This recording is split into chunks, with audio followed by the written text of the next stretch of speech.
let's get into some quick hits, shall we? Speaking of Anton, my guy made his Fox News debut the other day. There was a clip from his from Q's Monday evening show. Anton, let's start with you. You just went viral for an exchange that you had with a Kamala supporter. Let's watch. Would you vote for? Yeah. Why? I'm going to just be real honest with this. She's a black woman. Is it only because she a black woman? Yeah. Do you not see how that's a bad idea? Elaborate. We're in 3 proxy wars. She failed at the border. She has no policy, no record to stand on. Honestly, I'm gonna be honest. I have not heard one legitimate reason regarding why people are voting for Kamala outside of that. Same thing that they say they'll vote for Obama. It's the same reasoning why they will vote for Kamala. See, back in 2008, how old was I? 21. So I ain't know any better. But actually, I actually knew something. I didn't want to vote. I didn't want to do another 4 years Bush or a knockoff version of Bush. So that's why I voted for Obama. But in the case of here, a lot of people voted her because they believe she's a black woman, and that's it, because she's black and she's a woman. That's why they say she's gonna win. Yeah, that's not good. That's not good enough. I really don't. I'm not too focused on her prosecution record back in San Francisco. Although a lot of black men I know are, because of the conviction rate or what she was locking people up for, the amount of time. There are some other things that people want to harp on. Mine is real simple, ladies and gentlemen.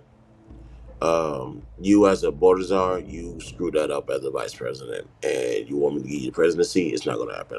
I'm not voting for you. I'm not voting for you because of that. And on top of that, I'm not voting for you because you want me to vote for somebody who has 0 experience versus the guy who has 4 years already. So sorry, you're not winning.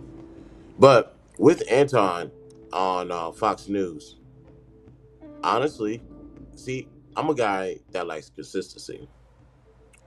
Now, although I can read people when when things change a little bit, but honestly, when Anton went on Fox News, that is the same Anton that I have known for 2+ years. Absolutely. I think it's unfortunate because the majority of my interactions is me being looked at as the bad guy, because ultimately they think that I'm supposed to be on code, even though I know and they know that it's not in our best interest. When I'm interacting with these people, often at times it's very difficult for them to step outside of being on code in order to do the thing that's even in their best interest. So, known him for 2+ years, met him in person like 4 times already.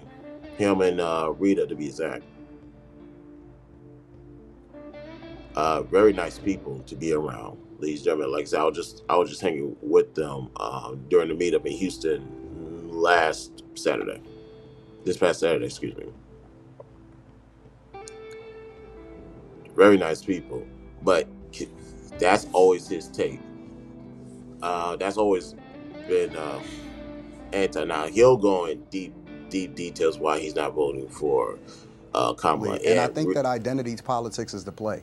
When you don't have anything else to lean on, when you spent the majority of the time being absent, and then on top of that, you then advocated for being part of the alphabet community, which I call them, and then you failed at the border to the tune of the estimation of 10 to 15 million migrants coming into this country illegally. What else do you have to stand on? So then you start to lean on the thing that even black people, honestly, when I'm having these conversations, black people don't even consider her a part of the cool kids club, but they have to lean on it in order to have something to even be able to hold on to, instead of just saying, hey, listen, Trump is the best candidate. And they want to just for him to break it down, like regarding the black community and where he sides and all this stuff, it's nothing new to me. Nothing new. And I have been, what has been the reviews that I have heard regarding that. I haven't heard too much reviews. The handful that I have heard is what we all expected, and everybody's proud of him. Everybody's happy about him. That, and I heard Angerman said, shout out to Anton because he's bringing more visibility to the space. So, hey, if everybody wins at the end, everybody wins at the end. I have no problem with that. You know, I've been seeing this whole movement, right, where they first leverage sororities and fraternities as far as the Divine Nine to try to include them in order to try to get her to be obviously presidential. I don't think that it's working because everybody that's in my community and the people that I speak with, especially black men, are even disappointed in white men in that why would you then follow white women who are extreme feminists and then let them follow black women in order to try to be a part of this cool kids club? Oh my God. When you can't stand on policy and you can't stand on real things that's going to help everyday Americans, especially those that are in these Democratic hellholes that are suffering the most. It's insane. We got Stacey. So yeah, salute to AD. Salute to AD. Making big moves. Next up, let's stick to Fox News real quick. There's this guy named Jesse Waiters, and he said something interesting. I don't see why any man would vote Democrat. It's not the party of virtue, security. It's not the party of strength. It's definitely not the party of family. And to be a man and then vote for a woman just because she's a woman is either childish, that person has mommy issues, or they're just trying to be accepted by other women. And I heard the scientists say the other day that when a man votes for a woman, he actually transitions into a woman. Oh, is that right? Yeah, that's what the science says. Science says that. What he was actually saying is he don't like all these men that's pandering to women. That's pretty much what he's saying. He's saying, as a man, why are you going this route? Why are you trying to cater to these chicks? Like you don't really care about politics. You don't care what's going on, and you did care about politics. Do you know what the Democrat Party is about? That's what he's saying. I'm only breaking down what he said. He said the Democrat Party fail you in this area. They fail you in the area regarding when it comes to family. You know, obviously someone was like, "What?" And she don't believe that. And I honestly, most although I'm starting to see the shift, most women are Democratic or liberal. If I had to take a guess on that. So all he's saying is you vote for Kamala, you're doing too much. Now obviously he was gauging hyperbole by saying voting for a woman means you're transitioning into a woman. That's just him being facetious. I'm not taking that. That was just shock jock stuff. It caught my attention, so good job about that. But I do agree with the idea of if you're voting just because she is a woman, or you're voting because other women to get approval or appraisal from other women, that's a big problem, and you're actually more dangerous than what the narrative is actually suggesting.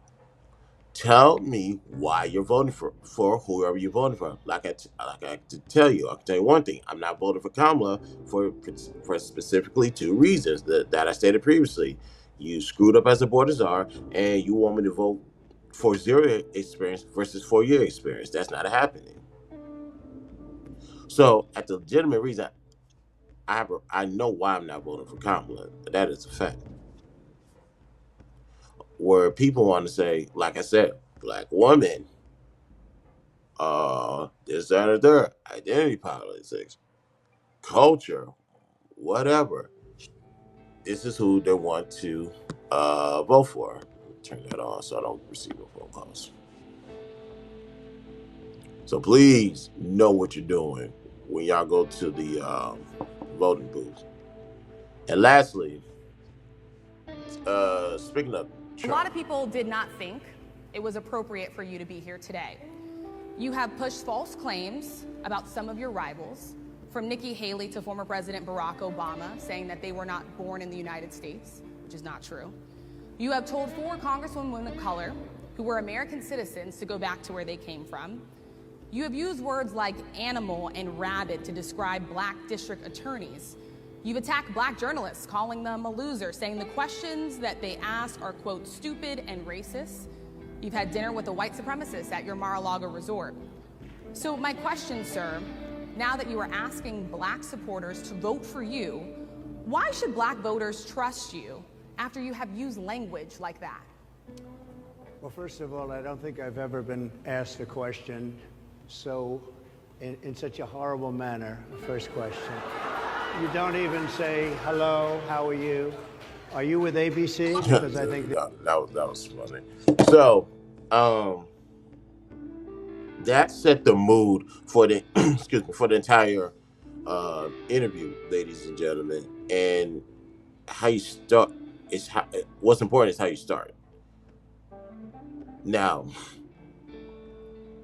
I'm a component of you can't run away from any questions, particularly when it comes to the presidential. You're running for president, you're on a campaign tour, whatever the case may be. It would be best for you not to run away from those questions. So ask whatever you can ask. Now, obviously, she had a. Did she have an agenda? Ooh, that's a real good question. Did she have an agenda? When questioning the President Trump? Yeah, maybe. Yeah, that's no surprise here. Journalists have agendas all the time, and it's all about how you articulate yourself, how you write up your articles. That's gonna hide the fact that you had an agenda or whatever case be. I don't.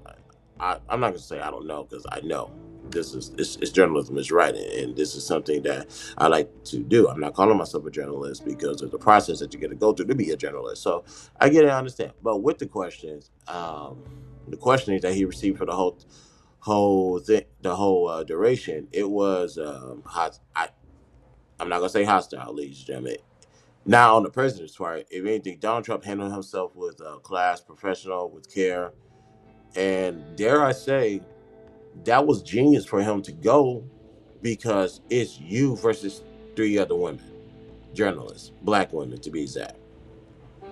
And when it comes to optics, let's keep this in mind. If Donald Trump was, and albeit they're not president's material, so let me just throw that out there. To my knowledge, they're not president material. If Donald Trump is able to go up against three black women, one of them definitely be actually hostile, that name suits them. But like I said, I'm not going to use that word. If we had to see which one is more hostile, it'll be the first person to ask them that question. I would say a little bit. If there's a word I want to say for her, I would say that she was being too aggressive and straightforward, which is nothing wrong being straightforward, but that mixed with that type of aggressiveness with an ulterior motive is a bad combination. But the optics is Donald Trump went against three black women who was asking they was asking them fair and hard questions based off of the clips that I got right here. And he answered them. If Donald Trump could do that, the question is now is can he go one on one with Kamala Harris? I don't think Donald Trump is scared of a debate, honestly. I don't know what game plan they got going on right now.